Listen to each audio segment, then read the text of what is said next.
আদম আলাইহিস সালামের উপাধি কি ছিল? আল্লাহর হাবিব সাল্লাল্লাহু আলাইহি ওয়াসাল্লাম দূরে দাঁড়িয়ে শুনছেন সাহাবাদের কনভারসেশন। আরেক সাহাবা বললেন, আরে আমার কাছে তো এর চেয়েও বেশি অবাক লাগে যে তিনি মুসা আলাইহিস সালামকে বানিয়েছেন নাজিউল্লাহ। নাজিউল্লাহ, যে আল্লাহর সাথে নাজা ইউনাজি মুনাজাত করে, গোপনে কথা বলে, কালিমুল্লাহ।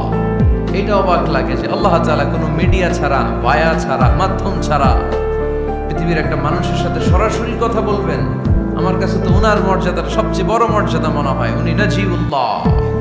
আরেক সাহাবা বললেন, আমার কাছে তো এর চেয়েও বেশি অবাক লাগে সাইয়েদনা ইব্রাহিম আলাইহিস সালামের ব্যাপারটা, কারণ ওনাকে আল্লাহ তাআলা বানিয়েছেন খলিলুল্লাহ। তাহলে একজনকে পাওয়া গেল সফিউল্লাহ, আরেক নবীকে পাওয়া গেল কালিমুল্লাহ বা নাজিউল্লাহ, আরেক নবীকে পাওয়া গেল খলিলুল্লাহ।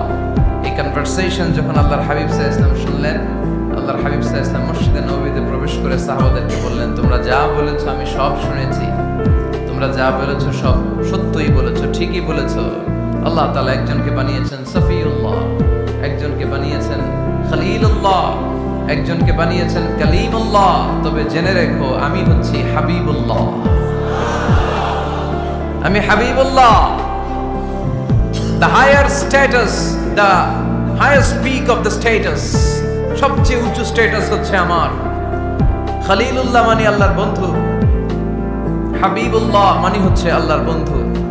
কিন্তু খলিলুল্লাহ এমন বন্ধু যে বন্ধু আল্লাহকে খুশি করার জন্য কাজ করে, আর হাবিবুল্লাহ হচ্ছে আল্লাহর এমন বন্ধু যে বন্ধুকে খুশি রাখার জন্য আল্লাহ নিজেই কাজ করে। আল্লাহর হাবিব সাল্লাল্লাহু আলাইহি ওয়াসাল্লাম ছিলেন হাবিবুল্লাহ। চিল্লায় বলেন, তিনি কি ছিলেন? হাবিবুল্লাহ। এত মর্যাদা, এত সম্মান, এত স্ট্যাটাস গোটা বিশ্বের দ্বিতীয় কারো আছে? আল্লাহর হাবিব সাল্লাল্লাহু আলাইহি ওয়াসাল্লামের নুরানি চেহারার মতো চেহারা পৃথিবীর অন্য কারো আছে? কোন দিক দিয়ে আল্লাহর হাবিবের সাথে কোনো মানুষের কোনো ধরনের কম্পারিজন, তুলনা চলতে পারে না। Whether it's the fitness, whether it's the skin colour, whether it's the sound, whether it's the status, is out of any kind of comparison.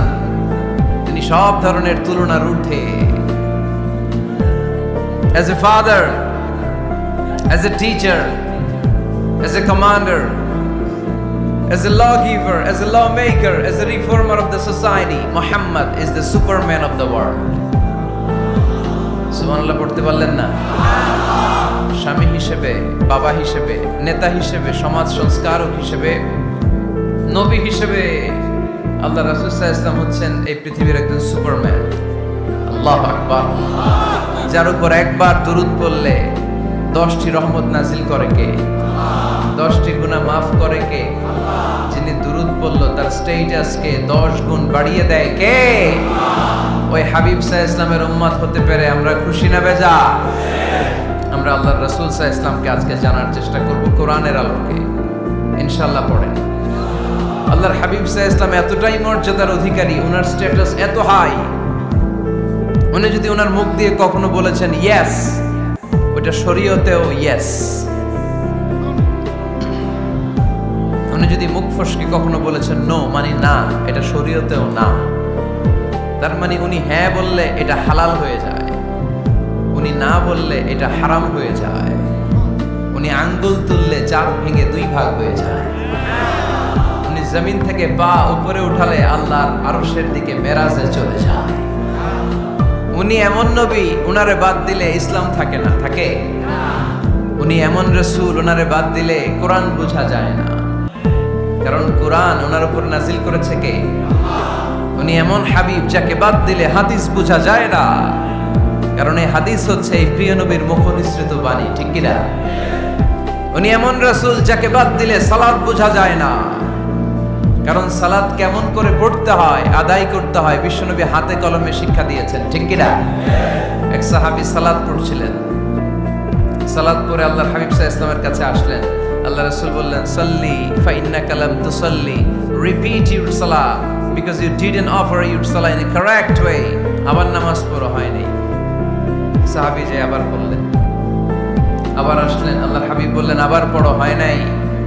সাহাবী পরে আসলেন, আল্লাহর হাবিব বললেন সাল্লি ফা ইন্নাকা লাম তুসাল্লি, আবার নামাজ পড়া হয় নাই। এবার সাহাবী এসে কেঁদে দিলেন, এসে বললেন ইয়া রাসূলুল্লাহ, এর চেয়ে ভালো তো আমি পড়তে পারি না। আল্লাহর হাবিব জড়িয়ে ধরলেন আর বললেন আসো শিখিয়ে দেই কেমন করে সালাত পড়বে। সালাতে কোনো তাড়াহুড়ো করবে না। রুকুতে যখন যাবে তোমার পিঠটা হবে স্ট্রেইট ফরওয়ার্ড, স্ট্রেইট ফরওয়ার্ড। রুকু থেকে সোজা হয়ে দাঁড়াবে, দুই সেজদার মাঝখানে সোজা হয়ে বসবে। সেজদায় যখন যাবে রিল্যাক্স করবে।